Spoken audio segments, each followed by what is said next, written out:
Imagine you're this big corporate leader who has just hired me, the millennial. Just a week ago, we met at the job interview. Me, in a suit, looking smart by the way. We struck a chord, discussion flew, we shared a couple of jokes, and it felt like we spoke the same language. And oh yeah, most importantly, I got the job. Now it's my first day at work, and I turn up in the office looking like this.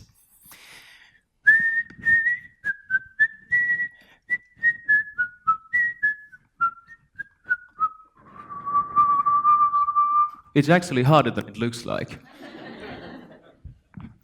Oh yeah. Now, there are two possible scenarios. If you're about the same age as I am, the millennial, I can probably hear you say, "Wow, that's so cool, where did you get it? Me like it." And if you're not, then I just might hear you say, "Oh God, no, what's that? Who are you? Where's your big brother that we hired?" These kind of situations are actually very common at the workplace, but also in our everyday lives. I bet you've sometimes been in a similar situation like me, where my grandma scorned me for staring at my phone screen too much, and how I just calmly responded, "But grandma, you just don't understand." And then she scoffed, "Young people of today, back at me." These stories illustrate the sort of mishaps and misgaps that happen every day between people of different ages. And when we hear the word that describes them, generational gaps, we think that they are mostly negative things which are hard to overcome. But does it really need to be that difficult? I would say that if we approached generational differences the way we approach different cultures in the spirit of cross-cultural understanding, we would have a solution in our hand. But why do I claim this? Well, let's first take a look at what a culture actually is. A while back, I purchased a Japanese dictionary Kindle book, complete with etiquette instructions, cultural guide, the lot. What caught my eye was a section called Cultural Tips to Consider When Visiting Japan. You know, the part where, for example, they explain how to hand out your business card. Well, in this particular case, the Japanese are exuberantly polite and well-mannered, and handing out a business card is a ceremony in itself. Firstly, you've got to make sure that you're facing the person. Then you hold out your business card with two hands so that your name can be read, and then you give it to the person. After receiving a business card in return, you must study it meticulously and say the name and title out loud. "Nice to meet you, Mr. Takeuchi." However, in Western cultures, this whole process is a bit more straightforward and goes like this. "Hi, my name is Simo and this is my business card." "Oh, hi Simo, nice to meet you." And I put it in my pocket. While thinking about this difference, the thought suddenly hit me. You can't successfully learn a language unless you learn about the culture behind it. Well, why is that? I think you all know that cultures are different. Our way of speaking, norms, history, most popular TV shows, and so on. Even our national anthems are different. Some nations sing about the glorious revolution that brought freedom to the people, just like France. Allons enfants de la patrie. Others may thank a higher power for protecting their country, just like South Africa. Così si chiede Africa.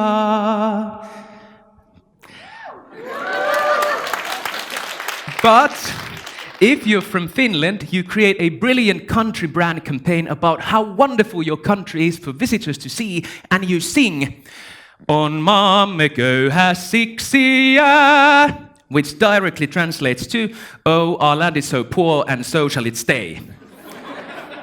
Forever.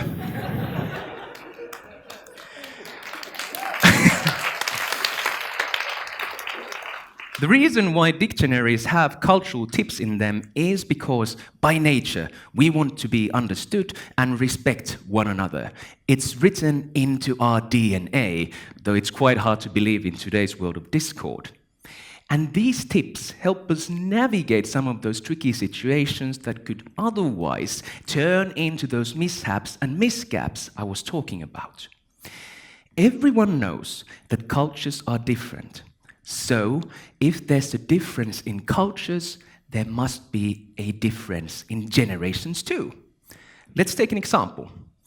The baby boomers generation valued owning homes and having a family, while the millennials of today, according to research, value work-life balance and making a positive impact on the world around them. And these values are just the starting point. We're not even talking about how different generations eat, speak, dress, or sleep. So if we now see that generations and cultures share so many similar aspects, then my question is, why aren't there cultural guides for different generations?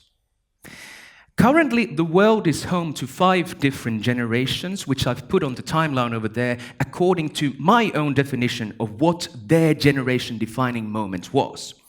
Firstly, we see the generations born before and after the Second World War, the silent generation, the baby boomers. Then the generation born before the advent of personal computer, Generation X. And finally, we come to millennials and centennials, the generations who were born before Kim Kardashian married Kanye West. Let's take a look at the time difference between these generations. At one end, we see people who were born at a time when the human race had barely invented fire. Fast forward, we come to millennials and centennials who are a step away from connecting their brains to the internet. The difference is quite remarkable, but I think it can be easiest seen from an everyday occurrence, like watching television. Let me tell you a story. When my parents were young and they wanted to spend some time relaxing in the evening, they turned to their television sets. Back in the day, here in Finland, they had plenty of choices to choose from, whether to watch Channel 1 or Channel 2. They even got a nice exercise when they physically had to get up from the sofa to actually change the channel. Whereas when I was young, big innovations happened. We had the remote control and a dozen of channels to choose from. What's more, we could even tape the shows and watch them later again as many times as we wanted. Can you believe that? Now when I look at the centennials of today and the streaming services they have with thousands of movies and series to choose from, I'm not envious, but I don't even think they understand what linear TV is. This was just one story, but you can find similar examples everywhere. So, since just like cultures, if you can't change the generations themselves, can you change something else? Like understanding? The answer is, yes, you can. There is a simple way to help generations understand each other, and it's called generational culture guides, which build bridges between different generations, just as traditional culture guides build bridges between different cultures. The only problem is that these kind of guides don't yet exist. Until I decided to make it my life's mission to write one, and here I am sharing the results with you. But before that, let's find out what traditional culture guides usually offer. There are basic demographics of the target group, such as population, language, currency, and so on. And then, when you get to know someone in a social situation, you process information on 3 levels. Firstly, there's appearance, how the other person looks like, what kind of clothes they're wearing. Think about Jimi Hendrix or an opera singer, for example. The way they dress is an expression of themselves and the world they live in. Then there's communication. How, for example, you address people you don't know yet. Whether you say, "Good day, madam," or "What's up, boy? How you doing?" And finally, values. how people see and interpret the world around them. Think about how cultures in the Western world tend to be more individualistic, and how, on the other hand, cultures in Asia tend to be more collectivistic. If I transform this 3-step traditional culture guide into a generational culture guide, it also works in the same way. But where to get the material, the examples that illustrate these differences in real life? Well, I, naturally, as the millennial, decided to use, what else but social media. I posted a question on LinkedIn and asked from the collective wisdom of my contacts of all ages from all over the world about facing generational gaps, particularly at work. To my surprise, I got hundreds of responses, and I decided to use those responses as the basis of my generational culture guide. And now, ladies and gentlemen, the moment has come. Can I get a drum roll, please? Keep going, keep going. Welcome to the world premiere of the first chapter of the book to end all unfortunate generational gaps. Keep going. The only guide you'll ever need, titled, I Speak Millennial. Da, da, da, da, da, da, da. Thank you.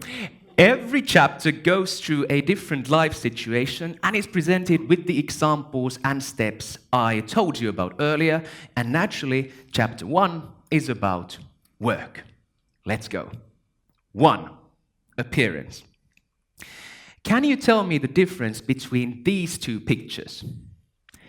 Well, there's only one notable difference, and that's the whole picture. Back in the day, clean-cut suits and formal clothing were a sign of dignity and credibility. The more well-dressed you were, the more skills, know-how, and competencies you had. Nowadays, as you might have guessed, clothes don't matter that much anymore.